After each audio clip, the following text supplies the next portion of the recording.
Colleagues, good morning. We've formed a quorum and it's also time for us to start. First of all, in accordance with 6.3 of the Chairman's Manual, the subcommittee has to decide whether or not it needs to elect another chairman. It's up to the individual subcommittees.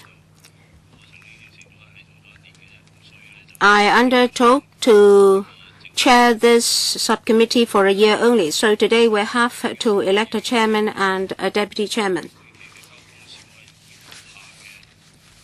Now, this is the subcommittee on matters relating to railways under the panel on transport. And we now proceed to the election of chairman.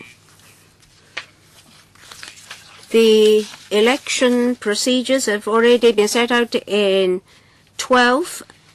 Section 12 and Annex 4 of the manual. There's an effective oral nomination. If there is an effective oral or verbal nomination, there must be at least one seconder and be accepted by subcommittee members. For those who are absent, if they are nominated, their consent to nomination must be obtained first. Nomination, please. Mr. Tony Zhe. Mr. Chairman, I nominate Mr. Michael Tang. Any seconder? Mr. Christopher Chung seconds. Mr. Michael Tang, do you accept? Chairman, I accept. Any other nominations? Any other nominations?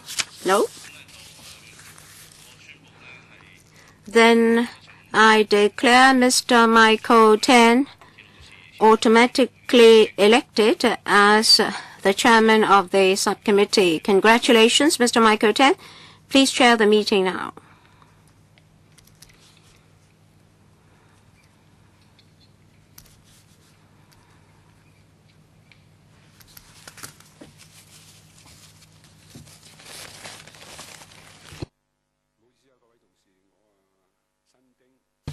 Sorry, colleagues, I'm new.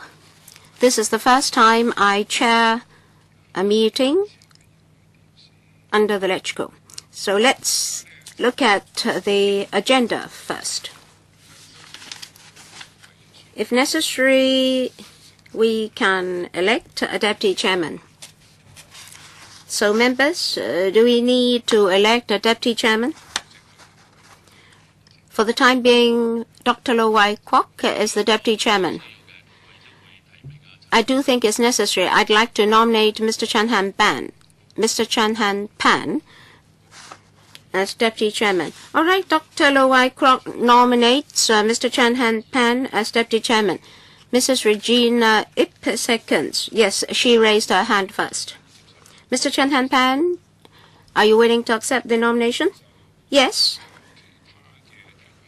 Any other nominations? Any other nominations? Any other nominations? Nomination for deputy chairman. If not, I declare Mr. Chan Han Pan elected deputy chairman of this term of the subcommittee. Congratulations. Thank you very much. Thank you, colleagues. Mr. Chan, would you please seated up here to accompany me? All right, so both of us are new.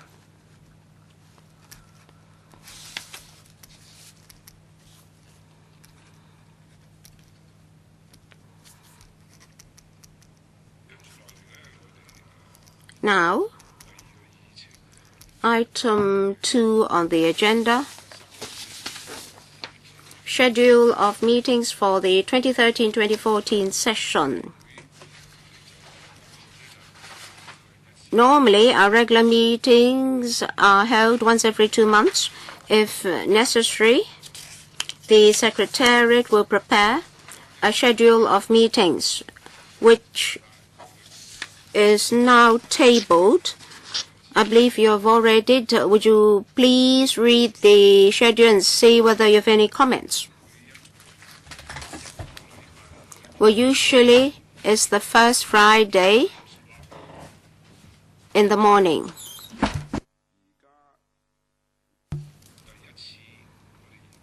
First Friday of every month in the morning.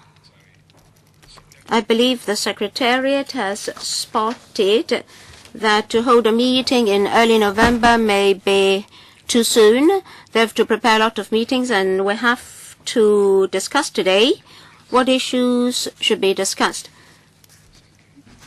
So they now propose the next meeting to be held on the 22nd of November, Friday. And then once every 2 months, we'll go back to the first Friday of the month. For the 7th of March, I'd like to see whether you have any comments, because we will have 2 major meetings on mainland China on that day. I don't know how many of you will be involved. I'm a NPPCC member. So during that period, I'll have to go to and from Hong Kong to Beijing very frequently.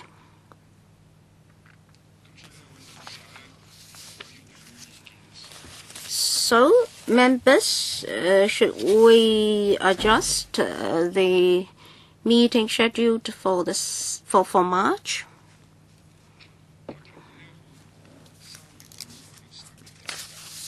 Can we change it to the 21st of March, once every 2 months? So a difference of 1 to 2 weeks won't be too much. Mr. Chairman, I agree that we should change it to the 21st of March. Any other comments? If not, all right, so the meeting scheduled for the 7th of March will be rescheduled to the 21st of March, also a Friday, at 10:45. All right. If there's no further comment, we'll move on to the next item. Well, let's look at the list of outstanding items as well as the list of follow-up actions. And then Mr. Tang Ka-piu submitted a letter on the 18th of September, and then Mr. Gary Fan, a letter submitted on the 7th of October. Mr. Wong Kok-heng. Mr. Chairman, congratulations. You're very familiar with railways, Chairman. Chairman, I have a number of suggestions. I hope that you can discuss with the administration and the Railways Authority to arrange discussions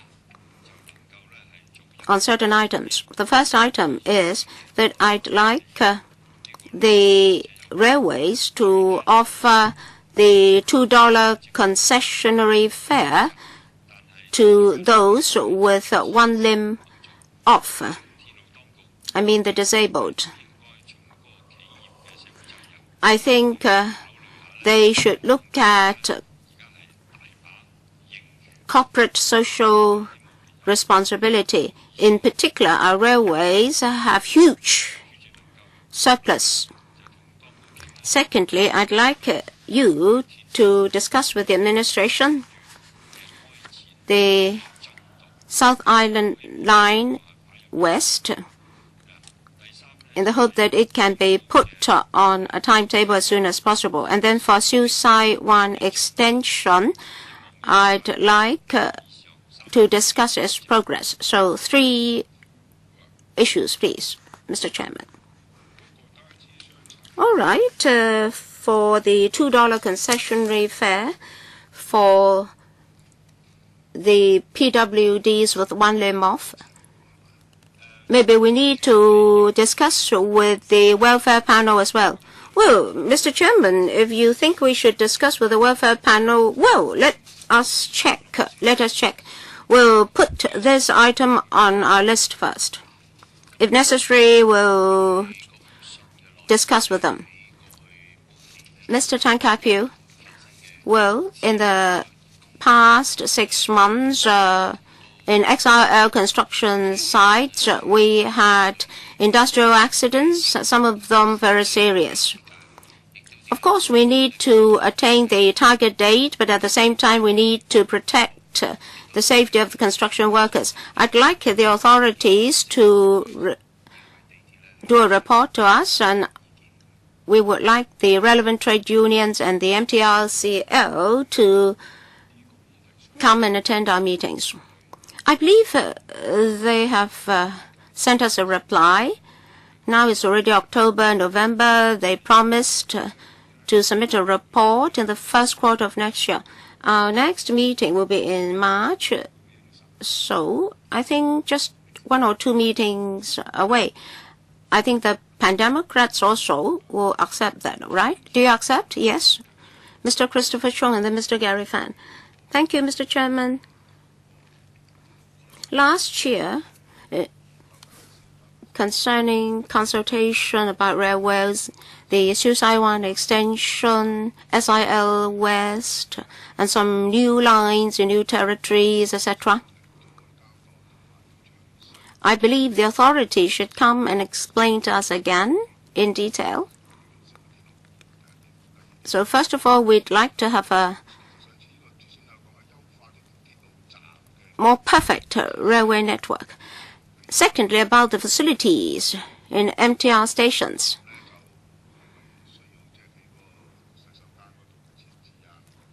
Should we have toilets? Should we have barrier-free access for the PWDs?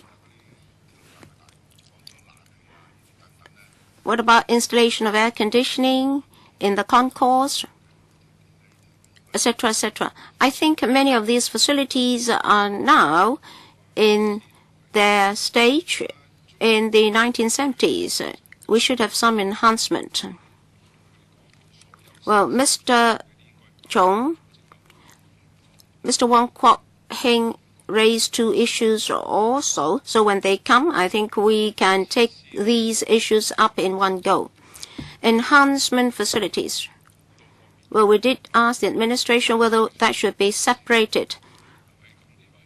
Well, you see, there are so many facilities in the MTR system. They may ask which facilities we would like to discuss. Well, a lot. Air conditioning, for example. The Chaiwan station is such a big station and it's semi-closed, but there's no air conditioning. Well, we can include that in our list as well.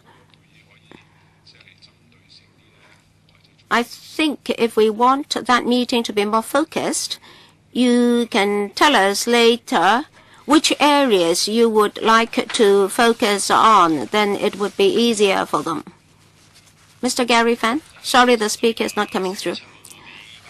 Well, on the 7th of October, I submitted a letter in relation to driving safety of MTR trains.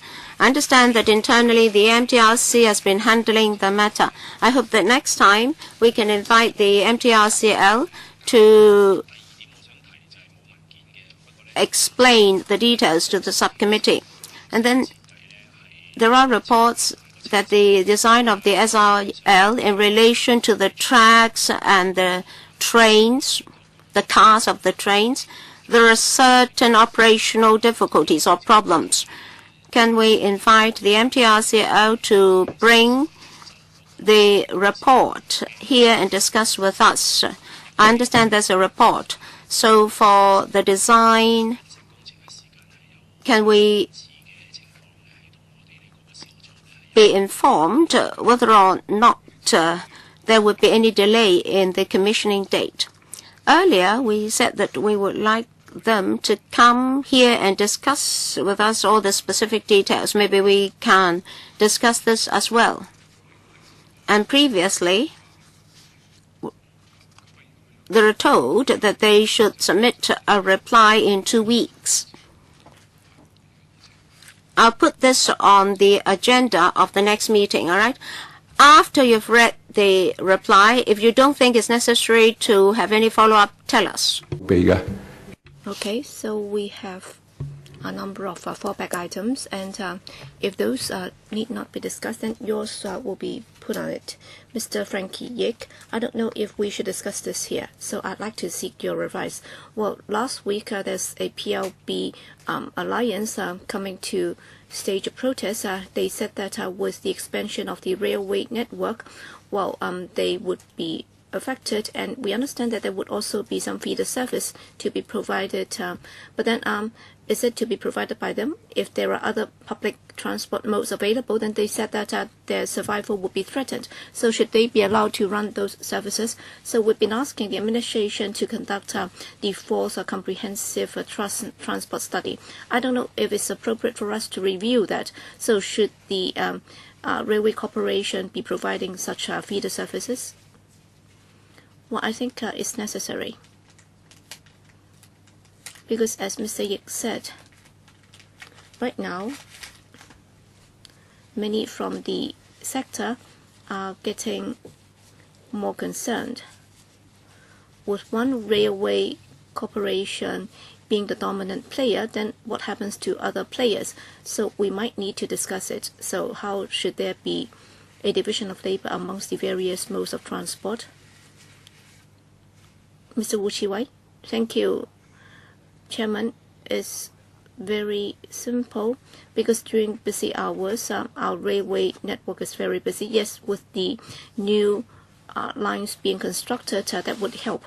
But then we are not quite clear about the current congestion in the system right now.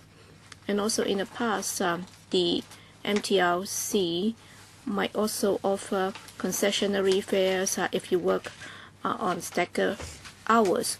So I'd like to know if we can be told about the latest position with regard to peak hours congestion, and also does the MTRCL have any policies on diverting or triage? Yes, what you said is very meaningful because from the time when I was the chairman of the Railway Corporation, I think the definition of congestion has never been discussed. Well, if you don't have a seat, then how much space is there for everybody to stand within the train car? So does it mean that you don't have to rub shoulders with others and so on? I think we need to discuss it because we need to have a definition on congestion or being cramped, and then we will then be able to measure objectively as to when we will have to increase the frequency of service and so on. All right, anyone else? Yes, Chen Kam-nam. I'd like to say that the issue brought up by Mr. Frankie Yik earlier with regard to the coordination between the railway and other transport operators, I think that should not have been discussed at the Railway Subcommittee because what he said had more to do with the overall transport policy. So I'd like to exchange my view with Mr. Yik. Indeed, I think that's a more overarching issue. It's not just confined to railway. Yes? Any comments by other members on this? If not, then if we accept the view from Mr. Chen, then we should discuss it at the transport panel instead of this subcommittee. All right? Any other comments? One more thing. Well, last night the administration submitted a paper. All right, the next meeting is now going to be held on the 22nd of November, and they said that they'd like to discuss the progress of the installation or retrofitting of automatic gate or turnstiles or platform gates along the East Rail line. So we will have to decide on the items to be discussed at the next meeting in November. Well, usually it should be 2 hours. So if we want to have more time for each item, then we can have 2 items. So members will have to decide which items to be taken up at the next meeting. And the administration said that with regard to the retrofitting of automatic platform gates along the East Rail Line, that could be discussed at the next meeting. So that's for members to decide. And as they would be able to come up with a reply to the concern raised by Mr. Gary Fan within the next fortnight or so, of course that could also be taken up.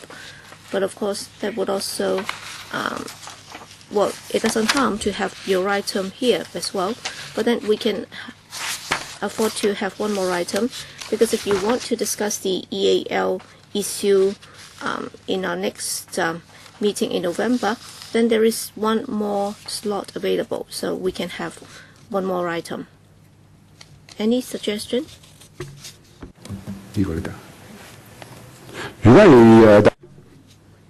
Okay. How about the progress of the Guangzhou-Shenzhen-Hong Express Rail Link, the progress of that project? So we will have two items. One, progress and financial situation of the construction of the Hong Kong section of the GSH Express Rail Link. Mr. Yik, well, with regard to the XRL, I think members are concerned whether or not there might be co-location of immigration facilities. So what's the progress? We haven't been told the latest development. I don't know if that's appropriate for us to discuss it here. All right, we'll pass it on to the administration, so we can also ask them to give us some idea as to how things are going.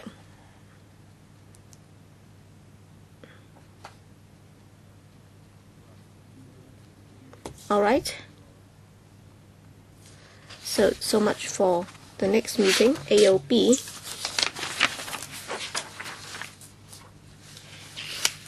Well, paper on continuation of work of the subcommittee on matters relating to railways.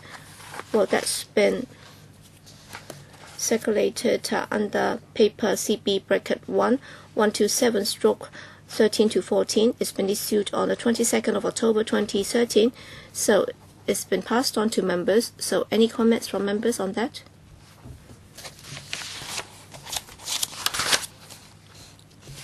All right, if there are no specific comments, then that will be passed on to the transport panel for circulation and endorsement, and then that would then be submitted to the House Committee. All right, if there is no other business, then our meeting is adjourned. Thank you.